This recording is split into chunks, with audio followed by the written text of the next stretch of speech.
Eh ben, re-bienvenue. Si vous êtes OK, on va repartir pour pas trop déborder sur le timing qu'on s'était prévu. On a déjà un tout petit peu décalé, mais c'est pour vous laisser le temps de vous asseoir. On va partir sur cette deuxième non-table ronde. C'est encore un mix un peu hybride entre talk qui sera suivi d'un dialogue, enfin plutôt d'un quadrologue, sur la question des proximités de demain. On a titré cette table ronde Rêver les proximités de demain. Vous avez compris que notre fil rouge, c'est cette question du rêve. On a proposé à Patrice Duchemin de venir nous parler de proximité et aussi de commerce. C'est un peu un gros mot, surtout après l'intervention de Sylvain Grisot, mais la question des commerces, elle est évidemment au cœur de la ville de demain. On va avoir l'occasion d'en parler, mais notamment l'intention qu'on avait en vous proposant cet échange, c'est parce que, et ça a été dit par Sylvain Grisot, la ville, ça va lentement. Par contre, ce qui ne va pas lentement, c'est les pratiques et les usages, les tendances de consommation. Alors, tendance, c'est pas forcément non plus un très joli mot, mais ce sont des choses qui évoluent très rapidement. Et si on n'est pas en mesure de les observer, de les accompagner, d'essayer d'en tirer un peu la substantifique moelle pour proposer une ville qui réponde à ces pratiques et ces usages émergents qui vont plus vite que la musique, eh ben, probablement qu'on fait fausse route. Alors, ça sera ça un peu le thème entre guillemets de l'intervention de Patrice Duchemin, essayer de regarder par la lorgnette de ces pratiques, ces usages, tous ces modèles commerciaux qui émergent à travers le monde. Patrice Duchemin, pour vous présenter. Je vous présente et après on part. Vous êtes sociologue de la consommation, vous éditez notamment une newsletter sur les commerces, une newsletter hebdomadaire, sur les imaginaires de la consommation depuis 26 ans, toutes les semaines une newsletter sur des commerces que vous observez, des modèles, des signaux faibles, entre guillemets, on pourrait dire, qui vous amènent à construire cette grille de lecture que vous avez sur les commerces et sur la ville. Ce sera ce dont vous allez nous parler. Et puis vous avez un livre, alors je ne l'ai pas sous la main, mais qui a été publié en 2018 aux éditions Arquet, très belle maison d'édition, et qui est intitulé, et là encore c'est un très joli titre, Le pouvoir des imaginaires, 1001 initiatives pour révolutionner la consommation. Ça ne sera pas exactement le thème de votre talk, mais on s'en approchera peut-être. Vous partez pour 20 minutes, 25 minutes, ensuite on sera sur le canapé pour discuter, et puis comme d'habitude, 10-15 minutes de questions à la fin. Moi je vous laisse la parole. Merci. Merci Philippe. Vous m'entendez tous bien ? Bonjour, alors évidemment derrière cette feuille, derrière cette table et avec mes feuilles, je fais un peu monde d'avant, c'est presque un peu Jules Ferry, mais ce n'est pas du tout l'intention. En fait, j'ai besoin de poser mes papiers. Comme disait à l'instant Philippe, alors moi je ne suis ni urbaniste, ni architecte, ni politique, ni prof, ni rien, seulement observateur. Donc tout ce que je vous raconte là, c'est le fruit de mes observations. Je passe mon temps à observer et à lire des magazines. Voilà, c'est ça ma vie. Et aller dans des magasins. Donc c'est pas si mal. Les magasins, des magazines, et je travaille, je le dis tout de suite pour que les masques tombent immédiatement, que vous ne voyez pas devant vous celui que je ne suis pas. Je ne suis pas un vrai sociologue et je travaille pour des marques et pour des enseignes. Donc pour certains, c'est le diable, mais je l'assume. Donc voilà, sachez. Et je ne m'adresse pas en particulier non plus à un type de population. C'est-à-dire que dans tout ce que je vais vous raconter, ce n'est pas ni pour les riches, ni pour les pauvres, ni pour les gens qui habitent en ville, ni pour les gens qui habitent en périurbain, ni pour ceci, ni pour cela. C'est un travail, je dirais, trans, au sens où il dépasse, il outrepasse les différences classiques, en particulier les différences de revenus, d'âge ou de mode d'habitat. Je travaille essentiellement sur les imaginaires. Alors vous avez déjà entendu 5 fois ce mot. Chacun a sa définition des imaginaires. Moi, je vais vous raconter ce que c'est qu'un imaginaire pour moi. Je ne raconte que des choses extrêmement simples, extrêmement illustrées. Et je vais vous proposer 4 imaginaires pour lire la ville. Voilà mon propos. C'est extrêmement pragmatique. Alors, je dirais, comme aujourd'hui ça s'appelle la ville demain, qu'est-ce que ça peut vouloir dire ? Moi, quand on m'a téléphoné pour me dire « il faut que tu parles de la ville de demain », j'ai dit, comme vous pouvez le dire à l'instant l'interlocuteur, la ville de demain, c'est sans doute la ville d'aujourd'hui. C'est-à-dire que je voudrais installer dans vos esprits cette phrase « nous sommes notre futur ». Voilà. Et qu'est-ce que je dis en disant « nous sommes notre futur » ? Je dis que si on sait observer aujourd'hui qui nous sommes, alors nous verrons qui nous serons. Voilà, je ne suis pas prophète, mais ça s'en approche. C'est-à-dire que celui qui sait voir, voit demain. Et quand j'ai dit voir, alors je vais vous expliquer ce que vient de dire Philippe, je ne m'intéresse qu'aux détails, je ne m'intéresse qu'à l'anecdote. je m'intéresse qu'au superficiel. Je ne m'intéresse qu'à ce dont on parle jamais. Donc je ne lis pas les pages échos, je ne lis pas les pages saumon, je ne regarde pas les spécialistes, ou je n'écoute pas les spécialistes de l'économie ou les universitaires. Je construis mes théories sur des observations 100% intuitives. Et maintenant, j'arrive de Paris, mais je pense que c'est la même chose à Lyon. Quand je me balade dans Paris, qu'est-ce que je vois? Je vois des hommes en Bermuda et en espadrille. Je vois des trottinettes qui vont, qui viennent. Je vois des gens qui plantent au pied des arbres, avec des enfants, etc., qui plantent au pied des arbres. Je vois des gens assis sur des fauteuils de camping achetés chez Decathlon et qui écoutent de la musique, qui fument, qui rigolent, qui écoutent de la musique ou qui pique-niquent. Je vois des terrasses pleines dès 17h. Et je vois sur le quai des trains des petits paysans qui me vendent du fromage, des tomates et de la salade. Et je me dis, suis-je encore en ville? Voilà. Et je me dis, pourquoi des gens se promènent en Bermuda et en espadrille à 17h, dès le matin, même parfois 9h, dans la ville? Et bien, la réponse, elle est simple. C'est parce qu'ils ne vivent pas la ville comme nous voyons la ville. Et voilà tout l'enjeu de mon propos. C'est là, le pouvoir des imaginaires, il est là. C'est le pouvoir des imaginaires qui va transformer la ville. Pour moi, la ville, elle ne se transforme pas à coup d'architecture, d'urbanisme, etc. Elle se transforme à coup de vision. Et la question qu'on peut se poser, c'est qu'est-ce qui se passe dans la tête des gens pour que, brusquement, ils deviennent hyper cool de se balader en trottinette ou hyper cool de se balader en espadrille. Je pourrais multiplier les exemples ou de prendre un apéro dès 17h sur une place qu'on appelle communément place du village. En fait, tout simplement, c'est parce que les gens se disent « puisque la ville ne va pas changer, nous allons la changer ». Mais on ne va pas la changer avec un coup de truelle et un coup de bulldozer, on va la changer à coup de vision.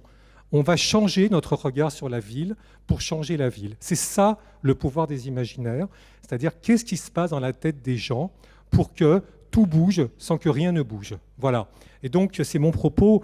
Donc je vais faire référence non pas à Visconti, mais à Bresson dans Notes sur le cinéma. Sans rien changer, que tout soit différent. Voilà le propos aujourd'hui. C'est comment tout changer, que tout soit différent sans rien changer. Alors, un imaginaire, qu'est-ce que c'est qu'un imaginaire? C'est simple, il faut bien comprendre, vous devez le savoir, le sentir intuitivement, c'est qu'aujourd'hui, vous n'êtes plus guidé par des images, mais par des imaginaires. C'est extrêmement simple, et je ne parle pas d'imagination. Une image, c'est quelque chose qui est extérieur à vous. Alors, c'est une image sur un écran, c'est une image à la télévision, au cinéma, etc., sur une affiche. C'est une image. Pendant très longtemps, nous avons été structurés par des images. C'est particulièrement vrai par les marques, c'est valable aussi pour les enseignes. On vous disait ce qu'il fallait faire, etc. Et même dans des films, etc., il y avait des modèles. C'était des modèles d'images. Aujourd'hui, c'est les imaginaires qui ont pris le pouvoir. La différence entre l'image et l'imaginaire, c'est que l'image est extérieure à vous lorsque l'imaginaire vous appartient. Et la question est, ici, vous êtes peut-être une trentaine, vous êtes 30, il y a 30 imaginaires. Chacun a son imaginaire. Et comment se construisent ces imaginaires? Alors, il y a quand même un bloc commun. J'ai un peu réfléchi sur ce que c'était que... comment on pouvait construire un imaginaire. Eh bien, tout simplement, l'imaginaire, il se construit sur une insatisfaction. C'est parce que la ville m'insatisfait, parce que je ne veux plus voir ceci ou cela, alors je vais modifier mon attitude, puis mon comportement pour adapter la ville à mes désirs. C'est bien ça la modernité aujourd'hui, c'est que je vais adapter la ville à mon désir et pas attendre que la ville s'adapte. C'est-à-dire que c'est moi qui vais prendre le pouvoir. Et ça, si je vous le dis en 2021, je n'aurais pas forcément pu vous le dire il y a 10 ans ou il y a 15 ans, c'est l'effet des réseaux sociaux et c'est l'effet de la dynamique des réseaux qui fait que chacun se dit, en ayant un tel dans mon réseau, je peux agir. Et c'est aussi les réseaux qui vont produire des modèles. Quand vous êtes sur Instagram, vous voyez des nouvelles images, il y a des images qui vous plaisent et vous faites tout pour ressembler, y adhérer, etc. Donc, l'imaginaire, il se construit d'abord sur une insatisfaction. Et l'imaginaire, ce n'est pas une utopie. Tout à l'heure, on a parlé d'utopie, je trouvais ça très intéressant. Ce n'est pas une utopie, c'est une utopie pragmatique. Ce n'est pas une idéologie, c'est une idéologie accessible. C'est-à-dire que ce n'est pas une histoire de politique, de grands discours et de grands soirs qu'on va attendre. Non, on va décider à notre propre échelle qu'en vivant différemment, en s'habillant différemment, en se comportant différemment, alors la ville va finir par changer. Voilà. Et vous voyez, il n'y a rien à voir avec l'architecture, l'urbanisme, etc. Tout se passe dans la tête. Les imaginaires sont des histoires que l'on se fabrique et que l'on prolonge dans la réalité par son comportement, par son attitude. Voilà ce que c'est pour moi qu'un imaginaire, c'est le préambule. Et pour moi, selon moi, l'imaginaire, c'est le moteur du changement. C'est-à-dire que c'est parce que nous pensons différemment, parce que nos attitudes changent, que nos comportements changeront, que la société va changer. On voit bien la limite du politique aujourd'hui, de l'urbanisme, etc., etc. Eh bien, aujourd'hui, c'est d'abord un imaginaire mental. C'est ça, là, ce qui est absolument incroyable. Et c'est ça la force des mots, c'est la force aussi des imaginaires, et c'est la force de la pensée. C'est qu'en vivant différemment, alors on va finir par changer ce qui nous entoure. Ça, c'est un point très important. Et donc, fort de ceci, j'ai imaginé... Alors, par exemple... avant de partir, parce que je sais que j'ai 20 minutes et ça passe déjà très vite, avant de décrire mes 4 imaginaires qui sont très simples et de les illustrer par exemple très concret, la ligne directrice, en tout cas sur quoi se construisent ces imaginaires, je l'ai dit tout à l'heure, c'est une insatisfaction. Donc l'insatisfaction, c'est la base de l'imaginaire, c'est-à-dire qu'on a envie, c'est une envie d'ailleurs, ici et ailleurs. Voilà aujourd'hui le motto, la conviction des gens qui habitent la ville. Pour être très, très concret, j'ai ici sur moi des exemples, je vous les montrerai en aparté. J'ai par exemple la ville de Metz qui, l'été dernier, a fait une campagne qui s'appelait Budamès. Donc vous voyez le clin d'œil. J'ai vu la Bretagne qui communiquait en disant Californie. Vous avez compris le jeu de mots. J'ai lu Saint-Étienne qui se compare à Détroit. J'ai lu également que, évidemment, Paris-Plage, et puis aujourd'hui toutes les plages dans toutes les villes. Vous voyez, à Paris, par exemple, quand on parle de Pigalle, on dit Sopi, on dit plus Pigalle, parce que Pigalle, c'est un autre imaginaire. Sopi, c'est l'approprié. Sopi, ça veut dire South Pigalle, le sud de Pigalle. On parle du Haut-Marais, alors qu'avant, on ne parlait que de Marais. Vous voyez l'importance des mots, ça c'est très très important. On pourrait avoir la même analogie dans le wording, les mots qu'on utilise pour qualifier les restaurants, les mots qu'on utilise pour qualifier les boutiques, etc.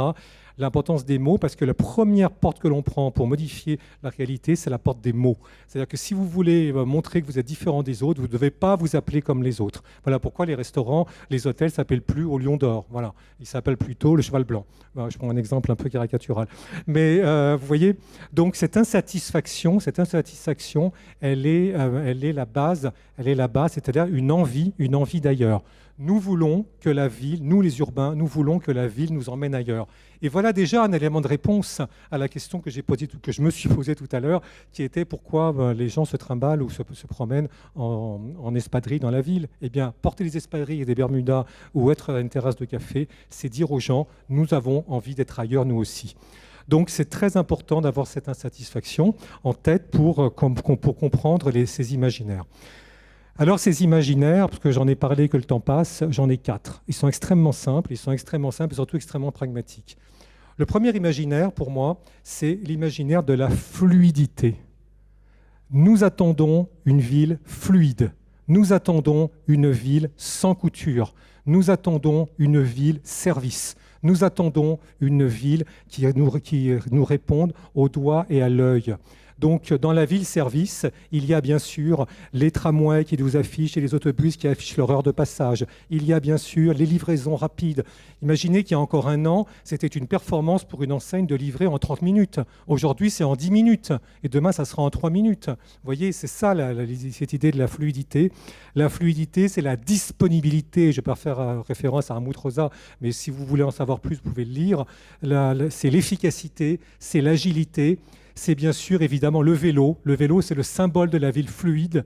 Cette idée cet imaginaire de la fluidité, il est porté par le vélo. Il est porté par... Le Corbusier parlait de machine à habiter. Et bien maintenant, c'est la ville à expérimenter. C'est la même idée. C'est-à-dire qu'on doit être dans un continuum permanent. C'est la ville ouverte jusqu'à minuit. C'est la ville ouverte 7 jours sur 7. C'est l'imaginaire de New York qu'on voit dans les villes. C'est vraiment la disponibilité et c'est le commerce fluide. C'est la poste qui est tout le temps ouverte ou des systèmes pour récupérer des commandes qu'on a fait sur le net, etc. Très important. Pour le commerce, pour prendre des exemples très très concrets, c'est des initiatives très intéressantes que je n'aurai pas le temps de développer, mais que je ne fais que citer. Par exemple, ces enseignes qui demandent à vos voisins d'aller faire vos courses pour vous. c'est de faire les courses en commun. C'est-à-dire quand vous allez chez Intermarché ou chez Carrefour, faites vos courses pour vous. Eh bien, si vous faites vos courses pour vos voisins, que vous connaissez, à qui vous avez demandé ce dont ils ont besoin, eh bien, vous allez avoir un avantage de la part de Carrefour, mais surtout, il n'y aura qu'une personne qui va se déplacer, donc vous comprenez les avantages.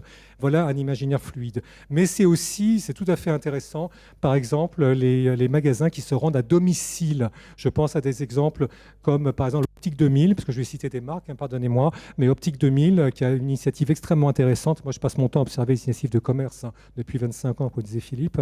Eh bien, Optique 2000 qui décide d'aller chez les gens pour faire essayer des lunettes, pour éviter que les gens se rendent, soit parce que l'opticien n'est plus là, soit parce que l'opticien est fermé, soit parce qu'il a disparu. Donc, il y a beaucoup de commerce. Il y a un gros enjeu du commerce qui va consister à aller au domicile des gens et de revenir. C'est encore un exemple de ville fluide. La ville fluide, c'est aussi les livraisons en moins de 10 minutes, comme je l'ai dit. J'ai aussi 20 exemples de supplémentaires, mais je n'ai pas le temps. Le deuxième imaginaire très important, c'est l'imaginaire de la nature. Alors, je n'ai pas voulu rajouter, oui, encore mettre du vert dans la ville et tout ça. Je trouvais que c'était un tout petit peu commun. Donc, j'ai intitulé ça un peu pompeusement, je vous l'accorde, l'imaginaire de la nature réparatrice. C'est très important. Qu'est-ce qu'on attend de la nature? Ce n'est pas avoir du vert et du feuillage devant chez soi. C'est que la nature répare nos maux, M-A-U-X. Elle répare nos problèmes. Alors, la nature qui répare, c'est d'abord la nature intergénérationnelle. C'est le potager partagé. C'est l'endroit où on va rencontrer les gens du quartier. Mais la nature réparatrice, c'est bien plus qu'un décor. C'est bien plus qu'un embellissement. Ça réunit des gens, mais c'est aussi des petits producteurs qui rentrent dans la ville. Donc ça vient réparer un chaînon qui aurait disparu, qui serait entre nous et la grosse enseigne, parce qu'on ne sait plus d'où viennent les produits et on sait depuis la crise sanitaire qu'il y a une grosse attention accordée aux origines. Mais la nature réparatrice, elle vient aussi réparer le gris, le noir de la ville. Regardez, à Paris, il y a eu des projets qui maintenant ont un peu capoté, mais il y a encore 6 mois, on ne parlait que de mini-forêts. On installait des mini-forêts partout, à la gare du Nord, à la gare de l'Est, devant le théâtre de Chaillot. Donc, vous voyez, cette idée, et on entendait la maire de Paris s'enflammer devant l'idée de pouvoir aller à Chaillot à travers une forêt. Vous voyez bien que le pouvoir, il est beaucoup plus dans l'imaginaire que dans la réalité, parce qu'avant que la forêt de Chaillot soit la forêt de Bondy, ce n'est pas exactement d'actualité. Donc, vous voyez cette réparation. Et quand je vois aussi des entreprises comme Agricool, par exemple, qui produit des fraises dans un container. Bon, Agricool, aujourd'hui, ils ont 12 points, ils viennent de faire une levée de fonds, etc. Donc, ils sont vraiment, c'est loin d'être anecdotique. Voilà la nature qui vient réparer. La nature qui vient réparer, c'est de la solidarité, c'est du partage, c'est de la rencontre avec des petits producteurs, de la rencontre avec des jeunes start-upers passionnés par des fraises, de la rencontre et du réenchantement, et aussi de l'intergénérationnel. Parce qu'autour de ces jardins, c'est une phrase bobo complètement cliché, on va retisser du lien social. Vous voyez, quand on ne retisse pas, on retricote ou on tricote du lien. Bon, vous voyez que l'imaginaire du tissu textile n'est jamais très loin, comme on peut le voir d'ailleurs ici. Et dans l'imaginaire aussi, de la nature, il y a aussi, bien sûr, tout ce qui est jardin, tout ce qui est jardin qu'on installe sur les toits, etc., ou aussi dans les gares et autres. Donc, premier imaginaire, la fluidité. Deuxième imaginaire, la nature réparatrice. Et le troisième imaginaire s'intitule l'imaginaire du village, forcément. Pendant très longtemps, on habitait une ville. Après, on habitait un arrondissement. Puis ensuite, après, on a habité un quartier. Maintenant, on habite un village. C'est-à-dire que demain, on habitera un micro-village. C'est-à-dire que si les gens se retrouvent autour d'une place pour prendre une bière à partir de 17h, comme mon exemple de tout à l'heure, eh bien, c'est parce qu'en fait, ils ont le sentiment d'appartenir à un village. Dans l'imaginaire du village, les mots-clés, c'est l'appartenance. Les mots-clés, c'est la reconnaissance. Le mot-clé, c'est l'entre-soi. Très important, c'est hyper codé, c'est que ces villages. C'est-à-dire que vous appartenez à un village, les enfants sont appelés par leur prénom, vous connaissez le nom du gars qui vous sert la bière, etc. Vous avez des privautés, des petits avantages, etc. Parce que vous êtes un habitué, vous avez une table réservée, etc. On est dans un village hyper codifié, mais complètement empaqueté par une espèce d'obligation de coolitude, parce que le virus moderne, ce n'est pas celui qu'on connaît. Le virus moderne, c'est celui de la coolitude. Car celui qui n'est pas cool aujourd'hui est condamné à être exclu de la société. Donc le village, c'est l'expression de la coolitude au niveau micro-local, c'est-à-dire que vous avez vos petites habitudes, vos petits, etc. Et le grand privilège est de pouvoir appeler le garçon de café par son prénom, ce qui est bien le signe de votre appartenance au village. Donc la théâtralisation est très importante dans cet imaginaire de village, très importante, et bien sûr, c'est la convivialité. Alors, cet imaginaire de village, il peut être joué à tous les niveaux, puisque, par exemple, on lisait il n'y a pas très longtemps que le patron de Accor, M. Bazin, avait comme intention pour le futur de l'hôtel de ne plus s'adresser à des touristes, mais s'adresser aux gens de son quartier. Vous voyez, et à Paris, ce phénomène est très développé, c'est que les hôtels s'adressent aux gens du quartier. Et on dit, mais venez donc passer une nuit dans votre quartier, etc. Vous êtes, en fait, soyez touristes. Donc, c'est encore une manière de faire accepter qu'on n'est plus chez soi, mais dans un village avec toute cette dimension exotique. Donc, les hôtels s'adressent aux habitants, c'est une expression du village, mais c'est également, je vais vous prendre un exemple, c'est également pour... pendant la crise sanitaire, par exemple à Nancy, il y avait une association de commerçants qui s'appelait Grand Nancy. Mais vous voyez, Grand Nancy, on trouve ça aussi à Vichy, on trouve ça dans beaucoup de villes. Et bien, c'est cette idée de privilégier les commerces de sa ville. Donc, c'est dans un esprit village, c'est-à-dire aller moins dans ma zone et plus près de sa zone. Donc, vous voyez cette idée de village. Donc, et regardez, les mots sont très importants. Je pourrais y passer des heures. Chez les commerçants aujourd'hui, qu'est-ce que l'on voit fleurir depuis je ne sais pas comment on dit ça, depuis l'après-crise sanitaire? Ravi de vous voir. On a hâte de vous voir. Regardez, moi, jamais j'avais vu, j'ai 55 ans, donc effectivement, je fais partie du vieux monde, mais jamais j'ai vu des commerçants afficher sur leur vitrine. On a hâte de vous voir, on a hâte de vous présenter nos collections, vous nous avez manqué, etc. Vous voyez, donc on est vraiment dans un imaginaire de proximité cool, et il y a cette idée que le vendeur ressemble à l'acheteur, ce que moi j'appelle le commerce miroir, c'est-à-dire que chez certains commerçants, il faut presque demander à la personne, vous êtes du magasin ou vous n'êtes pas du magasin, parce qu'en fait, les gens du magasin ressemblent aux gens qui vont dans le magasin. Et ça, c'est l'aboutissement ultime, c'est la réussite totale de cet imaginaire du village, c'est qu'en fait, vous êtes dans l'entre-soi.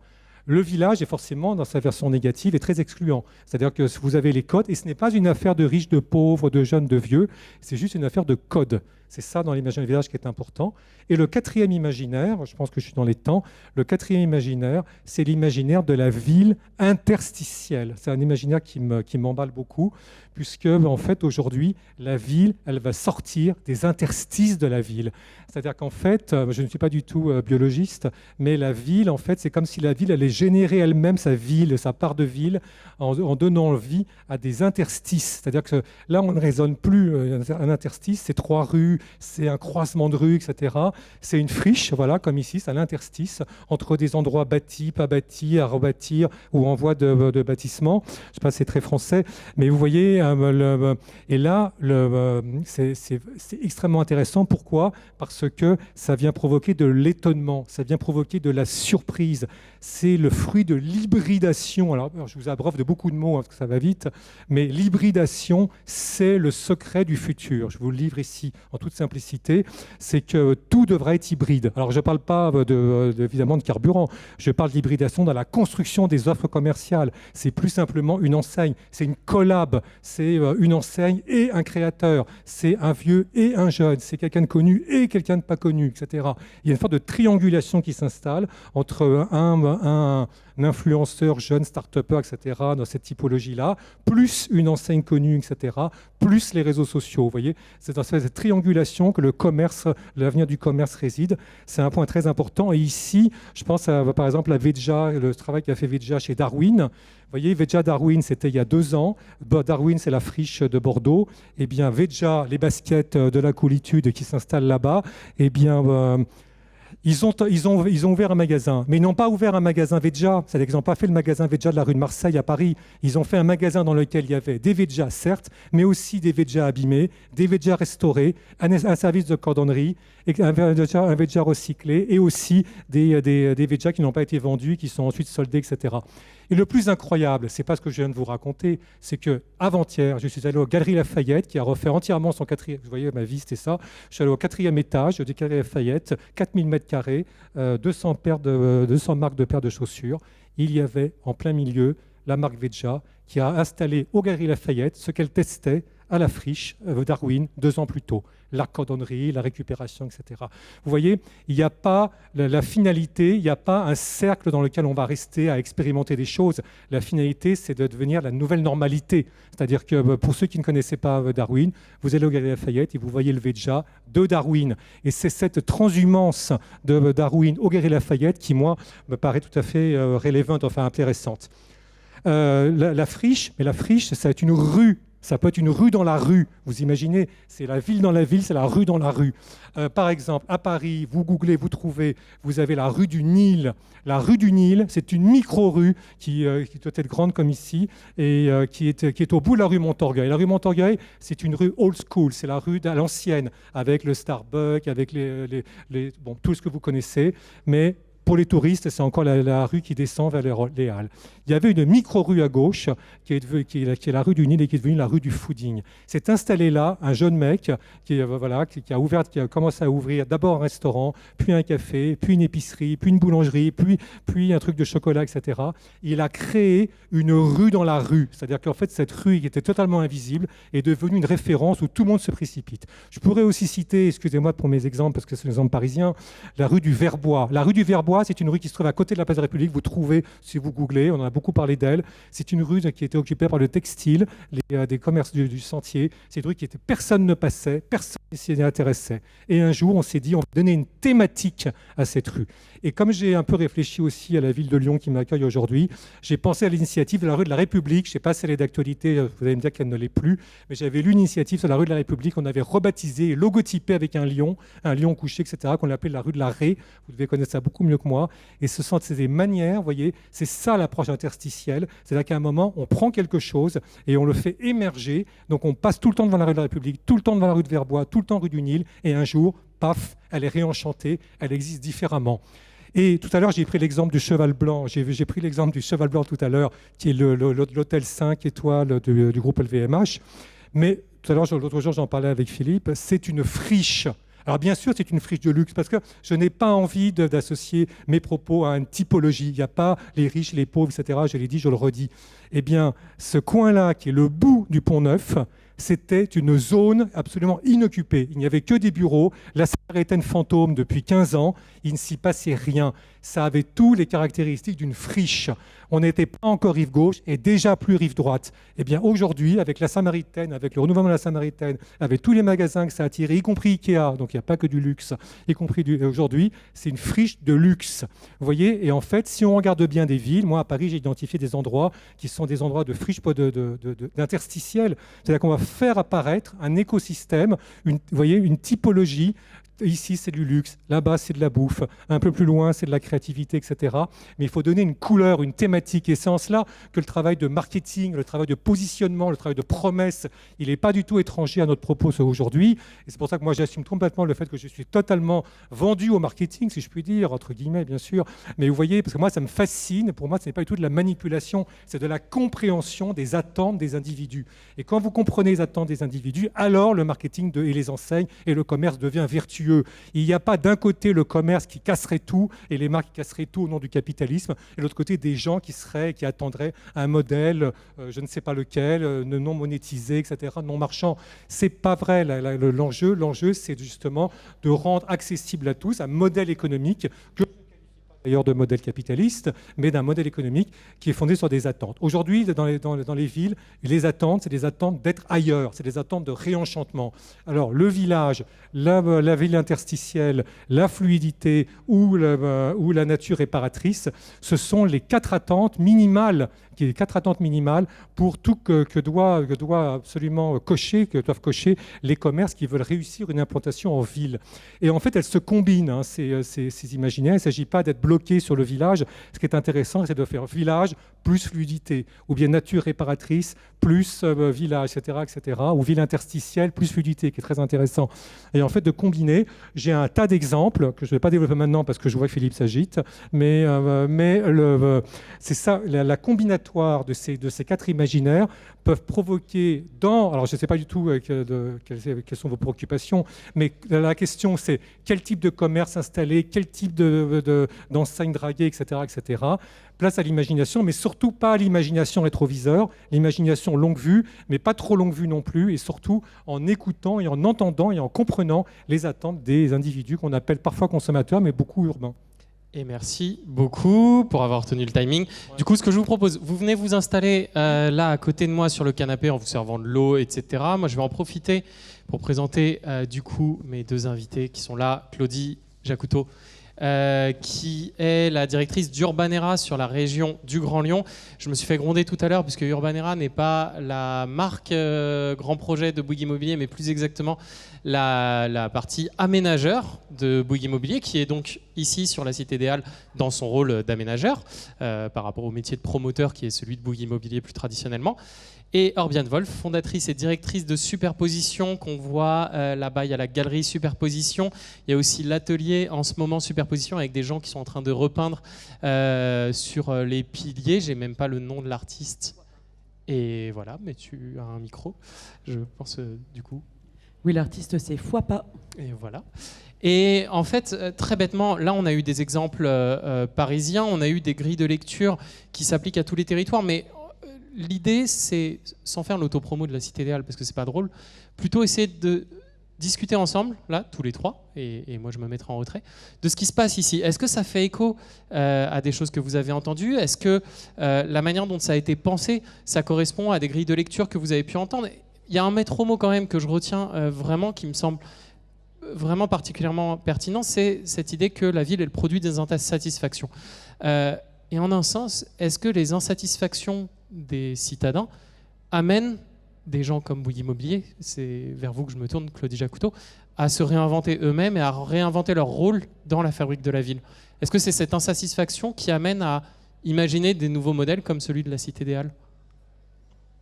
Oui, les insatisfactions et aussi, aussi les imaginaires, parce qu'effectivement les imaginaires qu'a décrit M. Duchemin tout à l'heure, ils sont vraiment ancrés, je pense, dans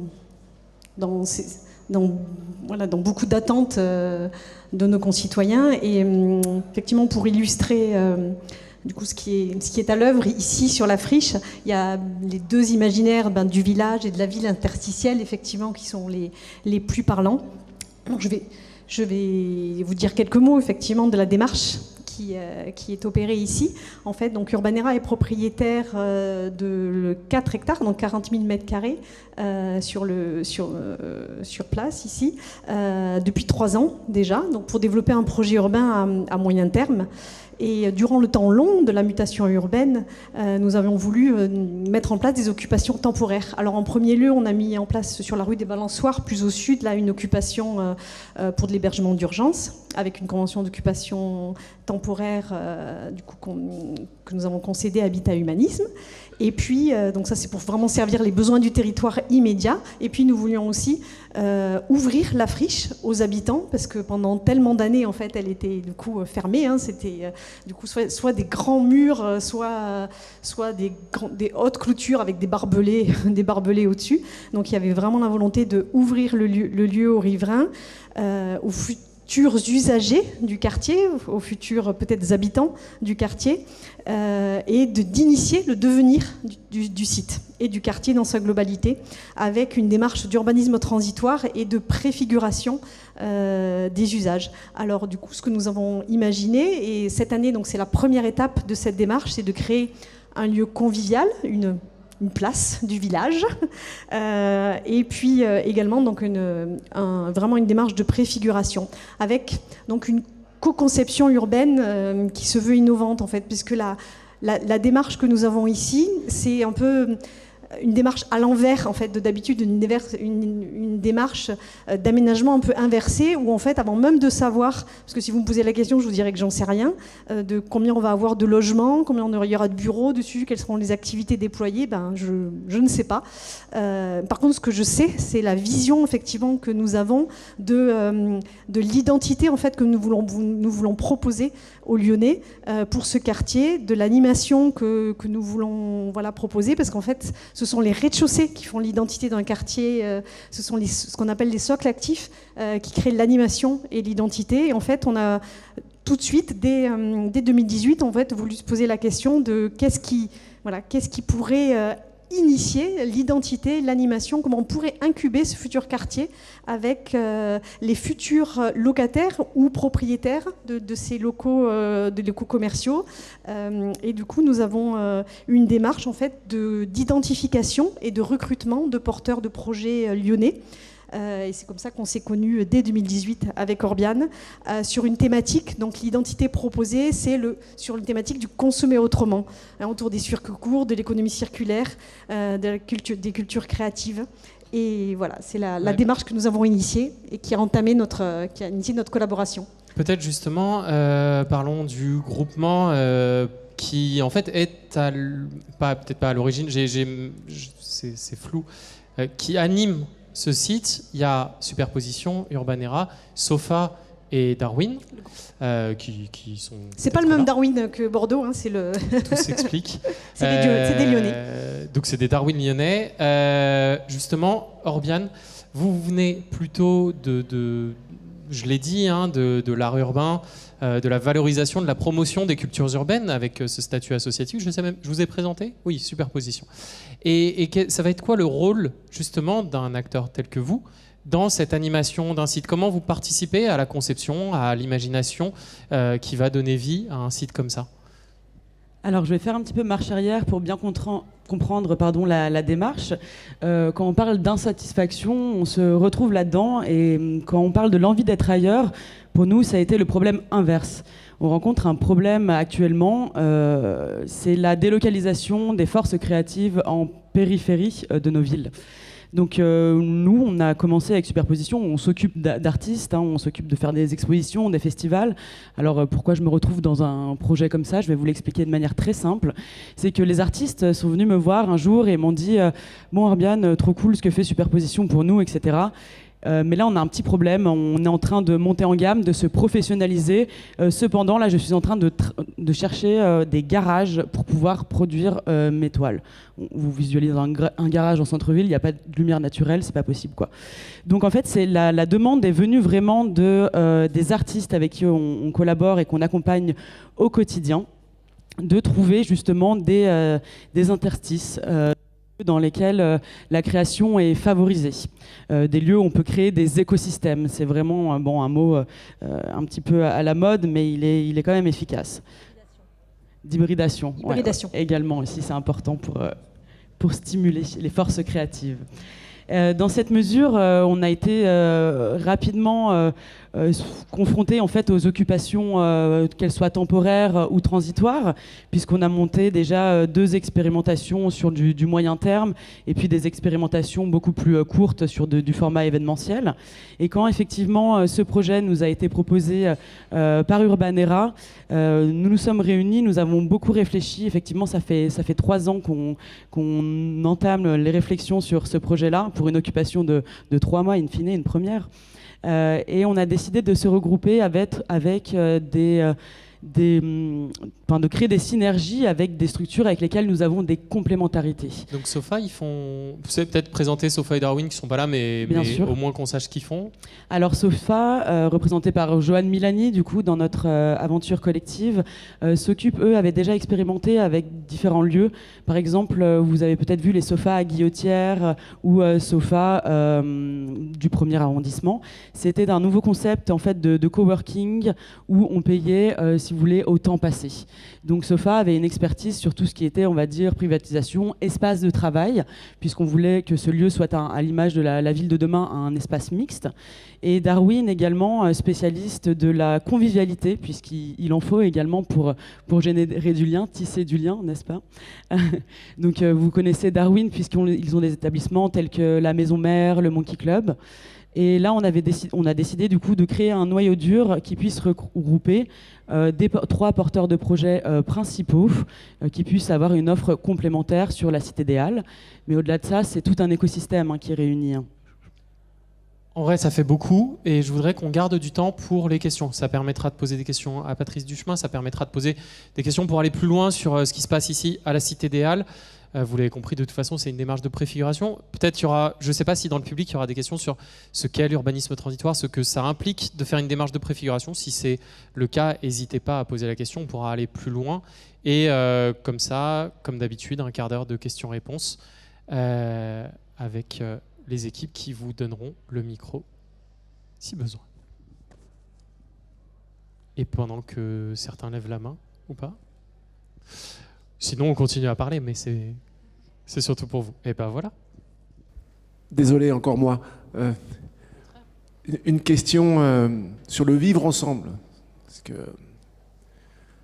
on dit que il faut développer le vivre ensemble en ville maintenant. Mais le vivre ensemble, en fait, ça demande des efforts et des compromis. Je me rends compte tous les jours avec mes enfants. Est-ce qu'on est sûr que les gens veulent faire ces efforts et ces compromis pour vivre ensemble en fait?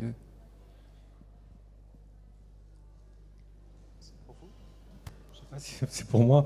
Je dis que j'étais pas expert, donc je me voilà brusquement plongé dans un bain d'expertise potentielle qui me met mal à l'aise. Non, mais en fait, je vais vous dire, le vivre ensemble, d'abord, c'est des mots. Et moi, je m'intéresse pas aux mots, mais aux imaginaires. Vous l'avez sans doute bien compris. Et donc, je pense que le vrai problème, ce n'est pas le vivre ensemble, c'est l'imaginaire qui est derrière le vivre ensemble. Voilà. Ça, c'est le premier élément de réponse. Ce n'est pas beauté en touche que de dire ça. C'est-à-dire que c'est des mots qui ont été trop utilisés, je pense. Et je ne sais pas si les gens ont des envies de vivre ensemble. Je pense qu'il ne faut pas prendre ça comme ça. Je pense que ce n'est pas par ce bout-là qu'il faut le prendre. Il faut essayer de voir, de comprendre comment le vivre ensemble est possible pour le mettre en place. C'est-à-dire qu'en fait, c'est plutôt partir du terrain, et encore des attentes des individus, plutôt de leur imposer un schéma de vivre ensemble qui serait top-down, comme on dit chez nous, c'est-à-dire qui tombe du plafond et qui vous tombe sur la tête. Et donc, je pense qu'aujourd'hui, le vivre ensemble est trop piloté en haut avec l'idée de le faire atterrir en bas, alors qu'en fait, ça serait plutôt l'inverse, c'est demander comment il pourrait décoller du bas. Voilà, vous voyez la métaphore? Ah oui.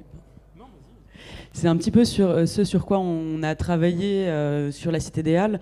On avait plusieurs pistes pour aborder ce sujet-là, et on a décidé tout bêtement d'être dans la proposition et dans l'analyse d'une part du public et de ses envies. Donc là, on reprend typiquement des techniques marketing, mais qui sont nécessaires en fait à faire évoluer notre projet. Donc il y a une équipe de designers qui a conduit des études tout au long de l'occupation de la Cité des Halles et qui allait un petit peu questionner. On l'a fait à différents niveaux. On l'a fait, si vous êtes passé à la galerie, il y a un travail qui a été fait là-dessus aussi.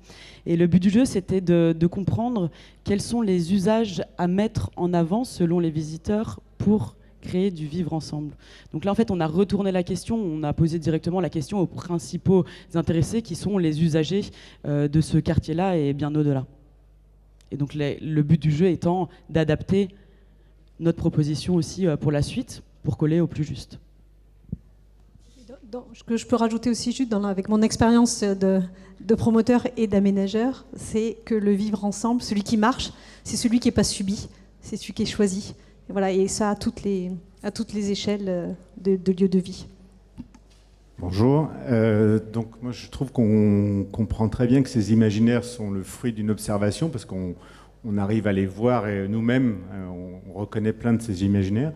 Et en fait moi je voulais juste poser une question, c'est comment on peut être sûr que ces imaginaires vont avoir assez de force pour réellement changer et ne pas rester que dans cette phase un peu de transition, soit d'un projet, ainsi de suite. Et comment ça va être assez fort pour changer vraiment à l'après et voilà. Oui, je comprends très bien votre question. En fait, c'est tout ce qui m'anime. C'est-à-dire que tout à l'heure, j'ai dit que je m'intéressais qu'aux anecdotes, aux superficielles et à l'anecdote.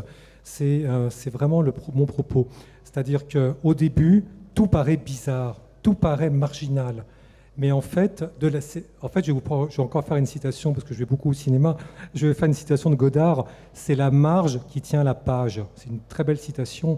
Et en fait, j'incite tous les gens qui travaillent avec, qu'on va appeler de façon trop abusive le marketing, mais de façon générale les enseignes et tous les gens qui sont en contact avec le public, j'incite les gens à aller voir ce qui se passe à la marge. C'est-à-dire que la marge, ce n'est pas les babacools au bord de la route, c'est parfois des gens qui inventent de nouvelles façons de faire. Tout à l'heure, j'ai parlé d'agricool et des fraises cultivées en container.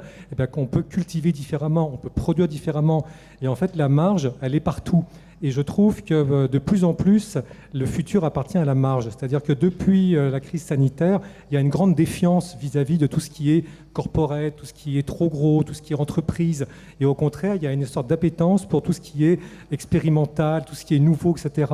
Et en fait, plus vous êtes étonné, moins vous y croyez, plus c'est bizarre, plus ça vous paraît, plus vous allez dire « mais ça ne marchera jamais » et plus ça marchera. C'est-à-dire que ça, pour moi, c'est vraiment ça. Alors, je dis encore ce mot avec beaucoup de précaution. Le marketing d'aujourd'hui, je ne vais pas faire un cours maintenant, mais le marketing d'aujourd'hui, ce n'est pas le marketing des envies. Ce n'est pas aller interroger les gens, pardonnez-moi, pour leur demander ce qu'ils attendent. C'est les observer, parce que le propre d'une attente, c'est que vous ne savez pas ce que vous attendez. Une attente, vous la reconnaissez après coup.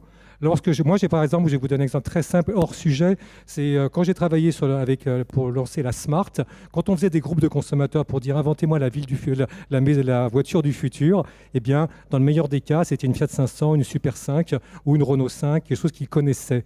Lorsque, vous voyez, en fait, lorsque vous demandez aux gens ce qu'ils attendent, ils prennent ce qu'ils connaissent et, dans le meilleur des cas, ils ont un tout petit peu d'imagination. Voilà, c'est Léonard de Vinci qui prenait une chaise à porteur et qui mettait par-dessus une hélice et ça faisait un hélicoptère. Or, vous savez bien qu'un hélicoptère, c'est un peu plus compliqué qu'une chaise à porteur. Donc, ne demandez pas aux gens ce qu'ils attendent. Jamais. Ce n'est pas pour autant qu'il faut être stalinien, je vous rassure, mais ne demandez pas aux gens ce qu'ils attendent. Observez leur manière de vivre et les attentes et leurs attentes vont émerger, vont apparaître. Ça, c'est le premier point.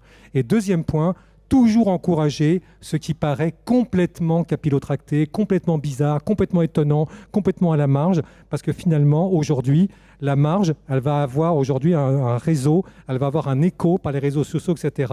Et progressivement, la pelote va s'embobiner, etc. Et ce qui paraît complètement marginal va devenir totalement aujourd'hui mainstream. Le petit producteur, il y a 50 ans, en 2018, on fêtait les 50 ans de mai 68. Il y a eu sur Arte énormément de documentaires sur mai 68. Quand on prenait 68, la consommation, c'était le diable et tout ce qui était valorisé, c'était les paysans qui partaient dans le Larzac faire du fromage de chèvre. Aujourd'hui, on vous vend du fromage de chèvre ou du petit paysan, ça ne paraît pas du tout marginal. Donc, vous voyez, et puis on pourrait filer la métaphore dans la mode, etc. Et donc, tout ce qui paraît marginal, tout ce qui paraît anecdotique, tout ce qui paraît un tout petit peu perché, encouragez-le, parce qu'en fait, à coup de réseaux sociaux et à coup de relations presse intelligentes, eh bien, ça devient forcément... Et donc, pour répondre à votre question très concrète, moi, je n'ai aucun outil quantitatif. Par contre, j'ai un faisceau d'observation. Ça fait 26 ans que j'observe la consommation au quotidien, toutes les semaines, etc. J'ai chez moi 5 000, 6 000, 10 000 micro-faits, c'est-à-dire des exemples dans tous les sens. Et quand il faut illustrer quelque chose, j'ai la proposition. Il y a 20 ans, et j'abuse du temps, mais il y a 20 ans, quand on allait chez une marque de fringues Bobo, dont je ne citerai pas le nom en 3 lettres, qui avait pour la première fois inventé la reprise d'un jean. C'est-à-dire qu'on disait « Amenez votre jean, on vous donne un bon d'achat pour acheter un jean neuf ». C'était il y a 20 ans.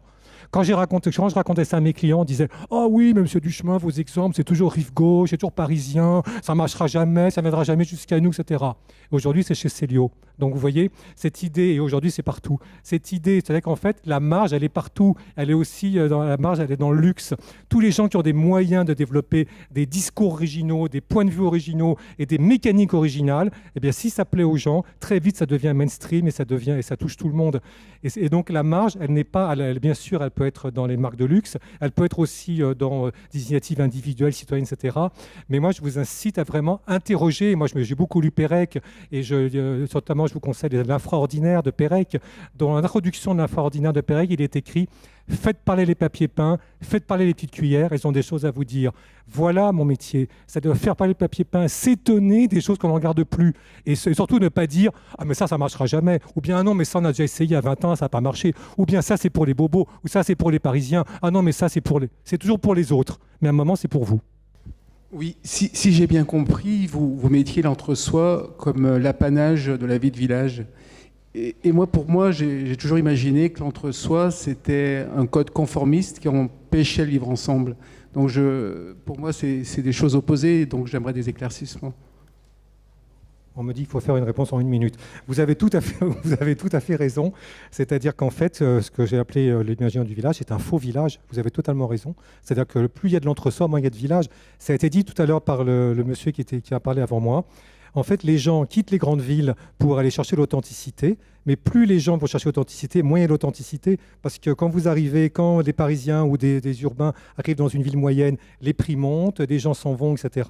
Et ce qui fait l'authenticité, c'est le mélange. Et donc, en fait, ce que vous venez chercher progressivement, par votre seule présence, eh bien, ça disparaît. Donc c'est ça qui est important, vous avez tout à fait raison, c'est quand je parle d'imaginaire du village, c'est bien sûr un faux village, c'est le village tel qu'on l'imagine, qui est archi-codifié, vous devez tous en connaître, mais c'est votre village.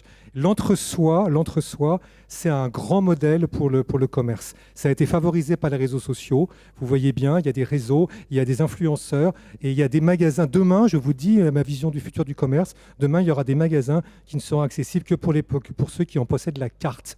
La carte sera payante ou non, mais on verra un commerce qui sera un commerce de clan, un commerce de coterie, un commerce qui n'est pas un commerce forcément élitiste, mais un commerce d'appartenance. Ça, c'est un truc très très nouveau en France. C'est très choquant pour la majorité des gens. Beaucoup doivent se dire encore un truc de bobo perché. Mais en fait, vous verrez, dans 5 ans, le futur du commerce, ça sera un commerce identitaire, au sens d'un commerce miroir, où il n'y aura que des gens qui se ressemblent. 2 choses. Non, c'était parfait. On va prendre une dernière question si c'est une femme qui prend la parole, j'aimerais bien. Parce que là, on vient d'avoir que des questions d'hommes et qu'en plus, ça sent la crêpe qui commence à cuire et ça donne très faim. Donc, je vous propose une dernière prise de parole et puis derrière, on pourra conclure si c'est OK pour vous. Sinon, on peut s'arrêter et enchaîner assez rapidement sur la table ronde suivante. Qu'est-ce que vous en pensez ? Est-ce que quelqu'un veut prendre la parole ? Et ben voilà. Moi, j'ai une question plus sur l'urbain transitoire. Et on parle souvent de préfigurer des usages dans les projets urbains à venir. Comment est-ce qu'on peut réussir à préfigurer des usages sur des terrains qui, de base, sont en friche, pas utilisés, avec des barrières, et préfigurer des usages qui soient... Enfin, est-ce qu'au final, dans le projet urbain, on ne va pas voir les usages qu'on a nous-mêmes initiés plus que... Tout un paradoxe qui va permettre à Claudie Orbiane de répondre pour clore. Alors déjà, effectivement, pour préfigurer, il faut ouvrir la friche. Et puis, l'idée, c'est de tester. En fait, les gens, les usagers en fait, de la friche, ils sont des consommateurs, c'est-à-dire qu'en fait, c'est par leur usage que en fait, on va voir ce qui plaît, ce qui plaît pas. Et c'est les usages, les activités, les services qui auront été plébiscités par les usagers qui vont se retrouver l'année prochaine. C'est un scoop que je vous donne déjà. Donc c'est en ça que du coup on va le retrouver l'année prochaine. Et puis après, si ça marche encore, on va encore tester d'autres activités, d'autres services, d'autres commerces. Et puis l'année suivante encore. Et puis in fine, on retrouvera dans les rez-de-chaussée des immeubles futurs, certainement du coup des commerces qui auront été plébiscités par l'usage en fait. Orbiane, tu veux avoir le mot de la fin ? Vous ? Oui, là on parle du coup de préfiguration et c'est vrai que c'est quelque chose d'assez nouveau, je pense, pour nous, puisqu'on s'inscrit sur un temps qui est moyen et non pas très court. Donc ça nous permet vraiment d'avoir un ancrage sur le territoire. Chaque nouveau territoire est j'aime l'appeler un terrain de jeu avec ses habitants, ses codes qui sont marqués, comme on a pu le voir. Et c'est comment en fait faire de ces atouts, de les transformer en une ville de demain qui ressemble le plus possible à leurs habitants, mais qui les pousse aussi à la curiosité, j'entends bien, et à la découverte. Donc tout ça, ça se fait par le biais de la création d'écosystèmes et de tests sur le long terme, mais on en saura plus l'année prochaine aussi. Dernier mot pour Patrice Duchemin. Pas pour avoir le dernier mot, mais parce que j'ai une idée en tête, je voudrais vous la communiquer tout de suite avant qu'elle parte. C'est qu'en fait, je voudrais que vous soyez bien tous conscients de quelque chose. C'est que nous sommes depuis, alors on parle beaucoup du monde d'après, etc. Je vais vous donner un mot qui est hyper important et qui est un mot en rupture avec les mots qu'on a trop utilisés dans nos métiers, en tout cas le mien. C'est qu'aujourd'hui, la logique prédominante, c'est la logique d'expérimentation. Et ça répond à la phrase de mademoiselle, c'est que nous sommes dans une logique d'expérimentation. C'est-à-dire qu'il faut expérimenter les choses. Cette logique d'expérimentation, elle est totalement nouvelle parce que pendant très longtemps, nous avons été conduits par une logique d'innovation. Innover, c'est imposer. Expérimenter, c'est faire avec. Et donc cette expérimentation, ça suppose qu'on essaye à pas de koala, on fait des choses, on avance petit à petit, ça marche, on continue, ça se plante, on arrête. C'est ça l'expérimentation. Et pendant des années, dans les années 80, c'est les années de l'innovation. Et je pense que c'est ça qui a fait beaucoup de tort, c'est qu'on imposait les choses aux gens, alors qu'aujourd'hui c'est faire avec. Et ça répond à la fois aux questions du monsieur du vivre ensemble, à la question du village et à la question de la jeune femme. Voilà. Et je vous remercie toutes et tous pour vos questions. On a retenu les timings, on a rattrapé le timing de départ. On prend 10 minutes de pause. On recommencera à 18h15 avec une table ronde sur la ville résiliente. Merci beaucoup.